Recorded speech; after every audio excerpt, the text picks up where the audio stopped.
കാരുണ്യാഭിഷേകം, ആരാധിക്കുന്ന ജീവിതങ്ങളിൽ കാരുണ്യാഭിഷേകം, കാരുണ്യാഭിഷേകം. പ്രിയ നിറഞ്ഞവരെ, കുടുംബത്തിന് അനുഗ്രഹം സ്വന്തമാക്കുവാൻ മകനായ തോബിയാസ് നൽകുന്ന 4ാമത്തെ കൽപ്പന 5, 6, 7 വാക്യങ്ങൾ നമ്മൾ ഇപ്രകാരം വായിക്കും. ഒരിക്കലും പാപം ചെയ്യുകയോ അവിടുത്തെ കൽപ്പനകൾ ലംഘിക്കുകയോ അരുത്. ജീവിതകാലം മുഴുവൻ നിന്റെ പ്രവർത്തികൾ നീതിനിഷ്ഠമായിരിക്കട്ടെ, അനീതി പ്രവർത്തിക്കരുത്. നിന്റെ പ്രവർത്തികൾ സത്യനിഷ്ഠമായിരുന്നാൽ എല്ലാ ചെയ്തികളിലും നിനക്ക് ഐശ്വര്യം കൈവരും. അപ്പോൾ 4ാമത്തെ കൽപ്പന ഇപ്രകാരമാണ്: പാപം ചെയ്യരുത്, അനീതി പ്രവർത്തിക്കരുത്, സത്യസന്ധമായി ജീവിക്കുക. ഇത് 3ഉം കൂടി 4ാമത്തെ കൽപ്പനയിൽ നമുക്ക് ചേർക്കാൻ പറ്റും. പാപം ചെയ്യാതെ സത്യസന്ധമായി ജീവിക്കുമ്പോൾ, അനീതി പ്രവർത്തിക്കാതെ എൻ്റെ ജീവിതത്തെ, എൻ്റെ കുടുംബത്തെ ഞാൻ നയിക്കുമ്പോൾ വ്യക്തമായി പ്രതിഫലമായിട്ട് പറയുന്ന വാക്യപ്രകാരമാണ്: നിനക്ക് ഐശ്വര്യം കൈവരും, നിന്റെ കുടുംബത്തിന് ഐശ്വര്യം കൈവരും. പ്രിയ നിറഞ്ഞവരെ, നമ്മളൊക്കെ ബലഹീനരായ മനുഷ്യരാണ്. കുറവുകളും പോരായ്മകളും ഒക്കെ കടന്നു വരും.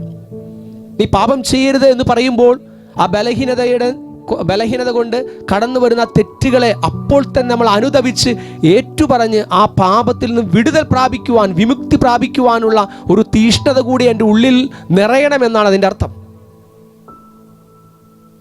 ആ കുറവുകളും പോരായ്മകളും പാപങ്ങളും ഒക്കെ ഏറ്റുപറയുന്നിടത്ത് തമ്പുരാൻ നമ്മളെ സത്യസന്ധമായി അവിടെ നമ്മളെ ഐശ്വര്യത്തിലേക്ക് വീണ്ടും ആനയിക്കുന്നു. അപ്പം അവിടുത്തെ കൽപ്പനകളെ അനുസരിക്കുക.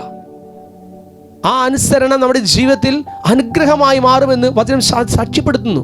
യെശയ്യാ പ്രവാചകന്റെ പുസ്തകം 1-ാം അധ്യായം 18-19 വാക്യങ്ങൾ: അനുസരിക്കുന്നവൻ ഐശ്വര്യം ആസ്വദിക്കും, അനുസരിക്കാതെ ധിക്കാരം തുടർന്നാൽ വാളിനിരയാകും. നിറഞ്ഞവരെ, 4ാമത്തെ കൽപ്പന: പാപം ചെയ്യരുത്. ബലഹീനത കൊണ്ട് ഞാൻ തെറ്റ് ചെയ്തു പോയാൽ ഏറ്റുപറഞ്ഞ് അനുതപിച്ച് കർത്താവിനോട് മാപ്പപേക്ഷിക്കുക. നീതിനിഷ്ഠയോടുകൂടി ജീവിക്കുക. അപരന് അർഹതപ്പെട്ട കാര്യം അവന് കൊടുക്കുവാനായി തയ്യാറാകുക. സത്യസന്ധമായി ജീവിതത്തെ മുന്നേറുക. നിന്റെ ജീവിതത്തിൽ ഐശ്വര്യം കൈവരുമെന്നിതാ വചനം നമുക്ക് ഉറപ്പ് നൽകുന്നു. ദിവികാരൻ ഈശോനാഥ, പാപികളാണ് ഞങ്ങൾ ഓരോരുത്തരും. പാപത്തെക്കുറിച്ച് അനുതപിച്ച് ഏറ്റുപറഞ്ഞ് പാപത്തിൻ്റെ അടിമത്ത പ്രവണതകളിൽ നിന്ന് മോചനം പ്രാപിക്കുവാനും നീതിനിഷ്ഠയോടെ സത്യസന്ധതയോടുകൂടി ജീവിച്ച് കുടുംബത്തിൽ ഐശ്വര്യം സ്വന്തമാക്കുവാനും ഞങ്ങളേവരെയും അങ്ങ് അനുഗ്രഹിച്ചാലും.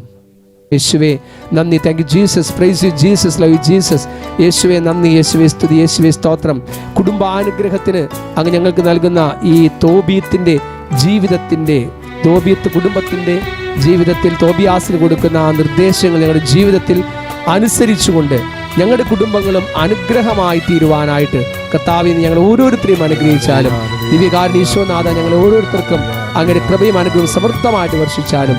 യേശുവേ നന്ദി. യേശുവേ സ്തുതി. യേശുവേ സ്തോത്രം. യേശുവേ മഹത്വം. ഹല്ലേലൂയ. Thank you Jesus. Praise you Jesus. Love you Jesus. യേശുവേ നന്ദി. യേശുവേ സ്തുതി. യേശുവേ സ്തുതി. അപ്പത്തിൻ രൂപമായലിയും ഓരോസ്തിയായി അടിയങ്ങൾ മുൻപിൽ അണയുവോനേ. അപ്പത്തിൻ രൂപമായലിയും ഓരോസ്തിയായി അടിയങ്ങൾ മുൻപിൽ അണയുവോനേ. പാപികൾ ഞങ്ങൾ പരിശുദ്ധൻ മുൻപിൽ ആരാധനയ്ക്കായി അണിചേർന്നു നിൽപ്പൂ. ദൈവത്തിൻ സ്നേഹമേ, ദിവ്യകാരുണ്യമേ, നിന്നെ പുകഴ്ത്തിയിടുന്നു. പരിശുദ്ധ പരമദിവ്യ കാരുണ്യത്തിന് എന്നേരവും ആരാധനയും സ്തുതിയും പുകഴ്ചയും ഉണ്ടായിരിക്കട്ടെ. പരിശുദ്ധ പരമദിവ്യ കാരുണ്യത്തിന് എന്നേരവും ആരാധനയും സ്തുതിയും പുകഴ്ചയും ഉണ്ടായിരിക്കട്ടെ. നിത്യസ്തുതിക്ക് യോഗ്യമായ പരിശുദ്ധ പരമദിവ്യ കാരുണ്യത്തിന് എന്നേരവും ആരാധനയും സ്തുതിയും പുകഴ്ചയും ഉണ്ടായിരിക്കട്ടെ.